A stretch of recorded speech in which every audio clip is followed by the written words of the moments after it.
What's up guys, my name is Ace, and welcome to today's episode of Spawn Guides, the series where I cover all of the most common spawns and how they behave for domination on every map in Call of Duty Ghosts.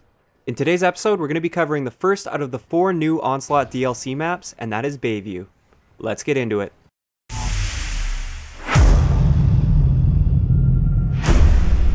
Alright, so starting it off, as always, if you guys are new to this series and you haven't seen the prelude, I highly recommend you go and watch that prelude to this series first because it introduces a base of knowledge that you need to be able to understand what I'm talking about throughout this series.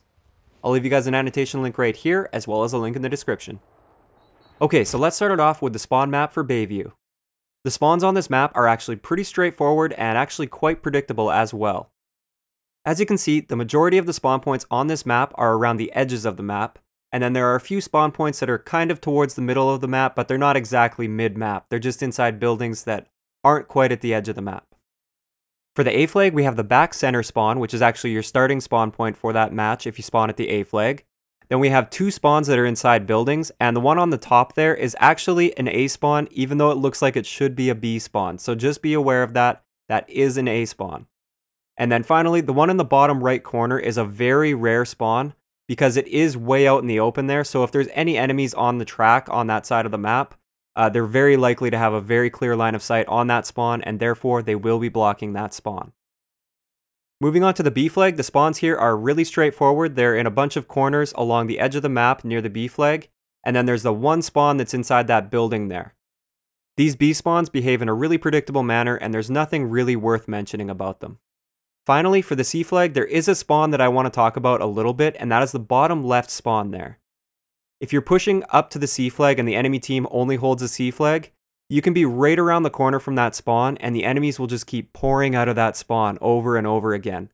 It's a really sticky spawn, and if you're not paying attention as you're pushing that track side of the map towards C, you might get caught off guard by somebody that spawns just around the corner from you right there. As for the other C spawns, the top right one there that you can see, that's also right out in the open, just like that one A spawn, so this one isn't very likely as well because it's very easy for an enemy to get a line of sight onto that spawn. Same goes for the bottom right spawn there. There's actually a fence just to the right when you spawn, and you can see through that fence, so enemies that are near the A flag can actually see towards that spawn, and they will very likely block that spawn off. Okay, so normally right now, we would go over a real in-game situation of how the spawns behave on the map, but unfortunately, I've been having a really hard time finding a game of domination on this map because of the way that the playlists are laid out right now. So unfortunately, I don't have any real in-game situations to show you guys and talk about, but I did play in a bot match, and with the bot match, it's actually really nice because you can turn the radar to always on, and then you can actually watch as the enemy players spawn, so you can really learn the spawns by doing this, and I highly recommend doing that if you want to solidify your knowledge of the spawns on a particular map.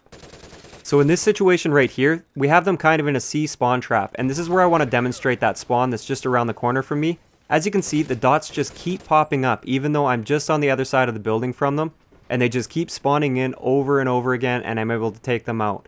If I didn't know about this spawn, then I would probably just run straight forward, and I would end up getting shot in the side by the people spawning there. So it's really important to know this spawn. In this next situation, I'm pushing up towards the B flag and likely blocking a bunch of those B spawns off, so I kill this guy right here, and let's pause it right now. Where do you think this guy is going to spawn right now? As you can see, his teammates are anchored up towards the C flag, so obviously he's going to spawn right inside that building because they're anchoring that spawn towards them. Okay, so now it's time to test your guys' knowledge of how the spawns work on this map. In this situation right here, the red team holds C and B, and the green team holds A. Where would a green player spawn right now? I'll give you guys a few seconds to make a decision.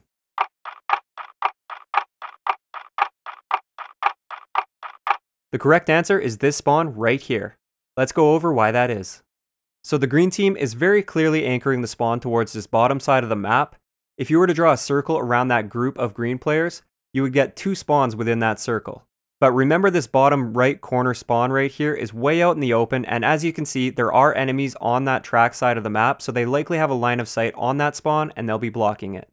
Therefore, that leaves us with this spawn in the building. It's a safe spawn, and it's being anchored by the green players. So this is where he's going to spawn.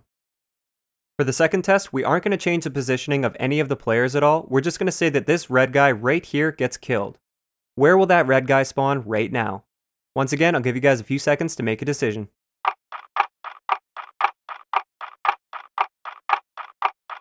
Okay, the correct answer is this spawn right here. Once again, let's cover why that is. So as you can see, the red team is obviously anchored towards the C spawns right now, and they're also pushed up quite a bit on the map, so the back C spawns aren't going to be very likely. Let's draw a circle around the red players right now.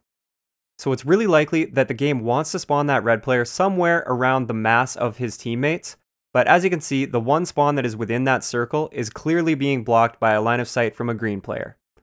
This means the spawn is going to have to go a little bit outside of that circle, but still somewhat near there. Another option would be this bottom spawn right here, but like I said before, there's that fence that you can see through, and the green players are very likely blocking that one as well. So this leaves us with this spawn right here.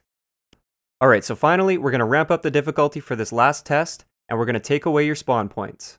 Looking at this current situation right here, where would a green player spawn right now?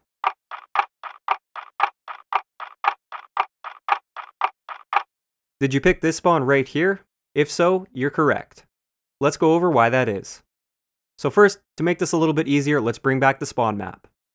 Now we know the green team only holds the B flag, so the game wants to spawn them at a B spawn. But as you can see, all of these B spawns right here are blocked by a direct line of sight from a red player. This leaves us with one remaining B spawn, and it is a safe spawn, so the game will spawn him there. In this current situation though, it's very likely this spawn is about to flip, because it can't spawn more than one player at a time at one spawn. So if two guys were to try and spawn in at the same time, then the game would have to pick a spawn somewhere else. So that's all I have for this episode of Spawn Guides. Let me know in the comments below which one of the Onslaught DLC maps you want to see me cover next. If you enjoyed the video, a like rating is always appreciated, and don't forget to subscribe for more if you haven't already. I'll talk to you guys next time.